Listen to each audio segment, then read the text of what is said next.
Hey y'all, Farmer Dre back at it. In today's video, I'm going to talk a little bit. So as you guys could tell in this first portion of the video, I am very shaky. There's something wrong with my camera. I got to look into it. But after this first clip, it goes back to normal. So you guys enjoyed the video about our U-pick and how we run that. So, you know, the majority of the fruit we grow here on our farm, we like to sell on the U-pick. And if not, we sell here in the farm market or at the farmer's market. So I had a few questions asked a couple months ago, and they want me to explain how we run our U-pick, so you guys stay tuned for today's video. So I am starting off a little earlier today, just trying to get this video out for you guys. We've been super busy. Labor Day weekend was just absolutely crazy for us here on the farm. I mean, you guys see this parking lot here. There was at least 50 to 60 cars out here on Saturday, and then Monday we're open as well. And surprisingly, we had about 2 to 3 acres of apples back in the back that were ready, and we got wiped out in 2 days. I'm gonna go out back there and show you guys. But over here, this is kind of our interest to display here, and these are all the squash and gourds and pumpkins and stuff that I grew over there in the old strawberry patch.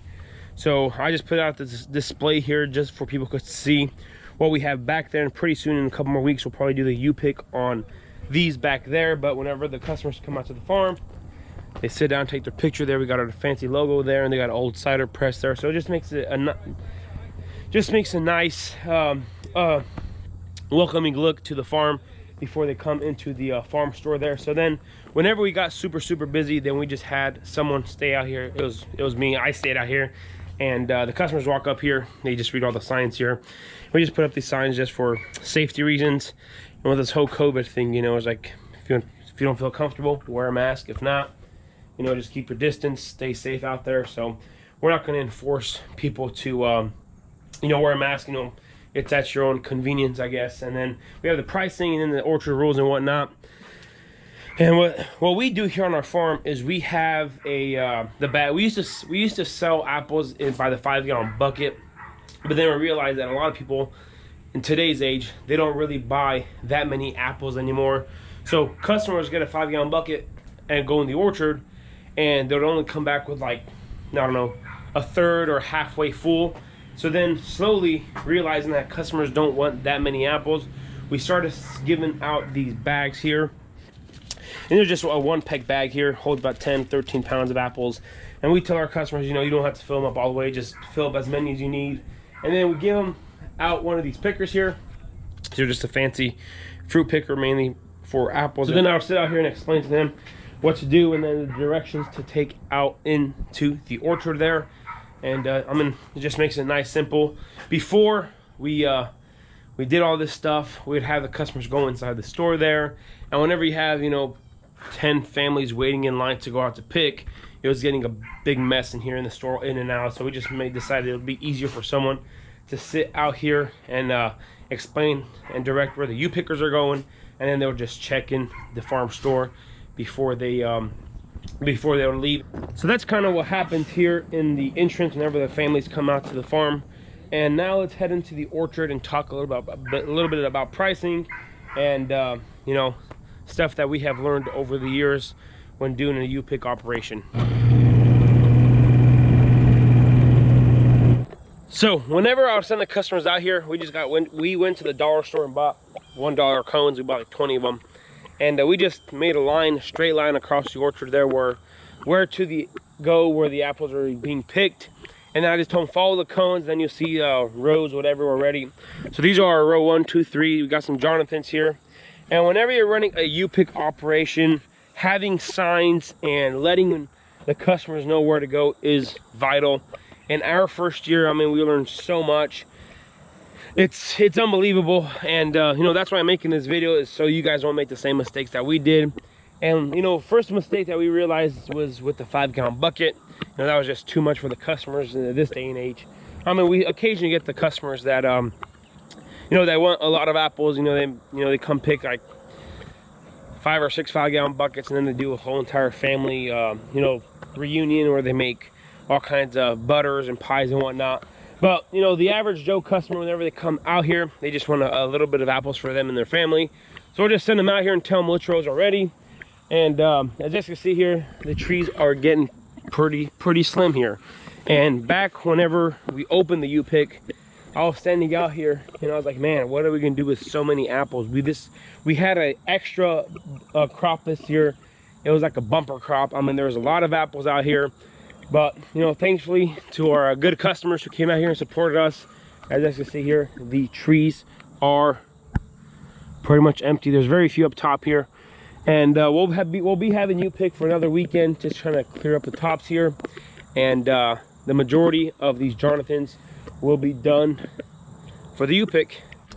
One of the things we realized quick is that you can't pay anybody enough to care about your trees. So the customers don't care as much as I do about the tree's health and how the tree looks. They just want their apples. So you just kind of let the customers do their thing.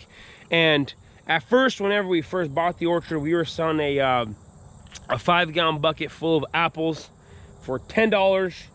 And you know, that was great. People would come out to the farm. They used to do really good, you know, pick a lot of apples. But then we realized after the U-pickers would come through here that there was a lot of apples on the floor.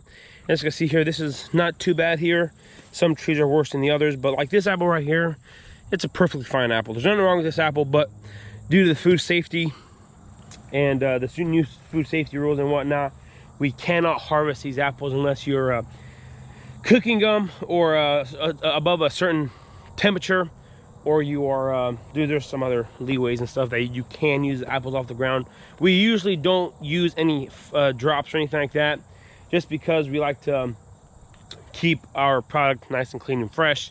So you know, we realized we would come out here and realize that there would be more apples on the ground than the apples that were U-picked. So then we realized, like, wait a minute, we're losing money, because you know, you'll sell a bucket of apples for $10, but then if more than half of your apples on the ground, you're actually making $5 return on the farm instead of the 10, because of the loss you have on the ground. So then I go up to a growers conference and talk to a few people out there. Then I make some good friends of farmers who do the whole U-pick thing as well. Talking to them and talking to other farmers and telling them the problem that we've been having with the whole U-pick and the drops and everything. And they told me that's the usual part of running a U-pick operation.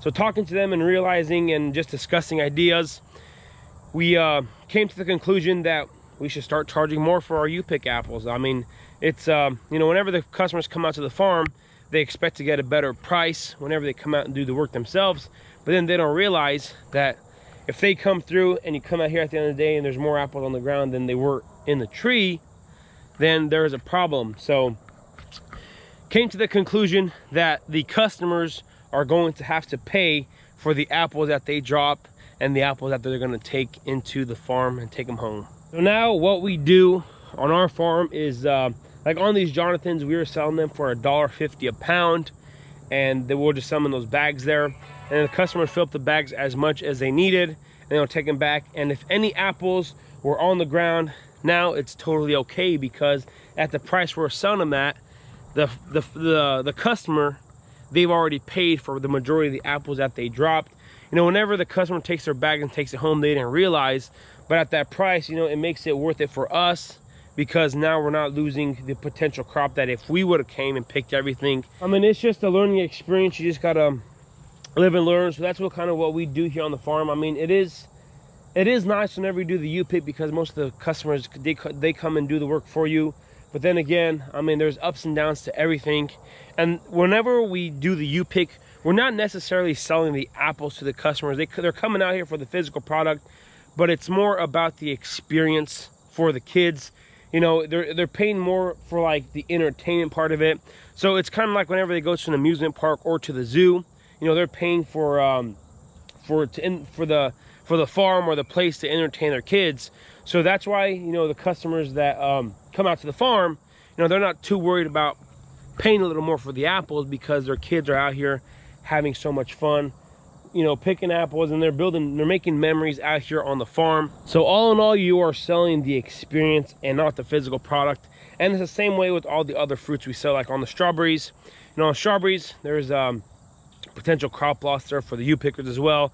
Same thing for the blackberries and blueberries. And on peaches, it's a completely different story. I won't get into peaches, because that's a really high value crop, and you're at risk of losing a lot more than you are with apples. But all in all, you know, whenever the customers come out to the farm for U-pick, you got to make it a nice experience. Make sure everything is clean, and just make it very presentable for the customer.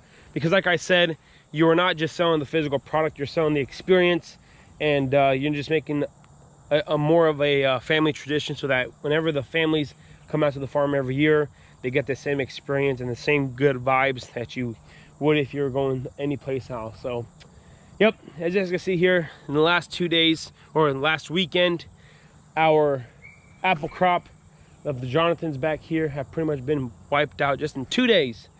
And we're pretty thankful for all of our customers that have came out here and picked all these delicious Jonathans. And one thing about these Jonathans is that you will not find this variety of apples in the grocery stores. It's an older school variety. It's honestly, it's a really good variety. I love it. It's a real, it's more of a tart apple, real good for making pies. I mean, the Jonathans make a really good apple cider. So whenever you're running a U-pick operation, you just don't want to have the same varieties you can find in the grocery store, because you're just, I mean, people are just used to those varieties.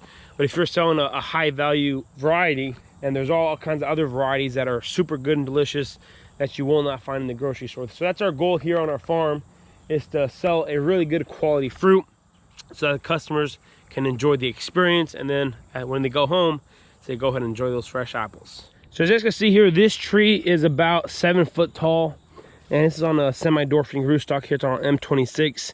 So this tree was completely wiped out by the customers because it's pedestrian friendly, and a lot of the taller trees, a lot of the customers cannot reach those. So that's why we give out some of those pickers. But you know, speaking of the apple production, that's why the high density system is so effective, because you know, the kids and the parents, you know, they come through and pick the lower parts of the trees, then you come out with a platform and pick the rest. But like over here, you know, there's very few apples left in this tree right here. There's a lot more. So whenever we end the U-pick, then we got to come through and pick these all, and then get them ready and put them in the farm store there, and put them in the cooler there and let them sit.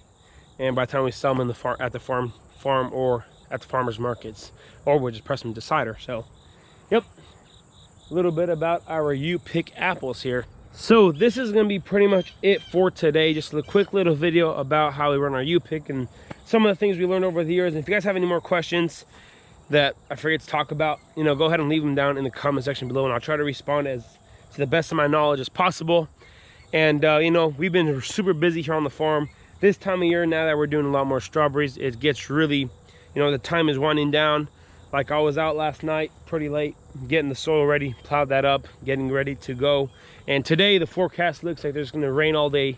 So by the time that soil dries up, you know, it just keeps delaying us a little more and more and more. So yep, this time of year it's getting really busy. We're still doing we're still staying really busy on the farm. We made cider on Monday, so later on today we got to go through and bottle that. So it's just, you know, I don't want to film the same things over and over for you guys, because it kind of gets repetitive and boring.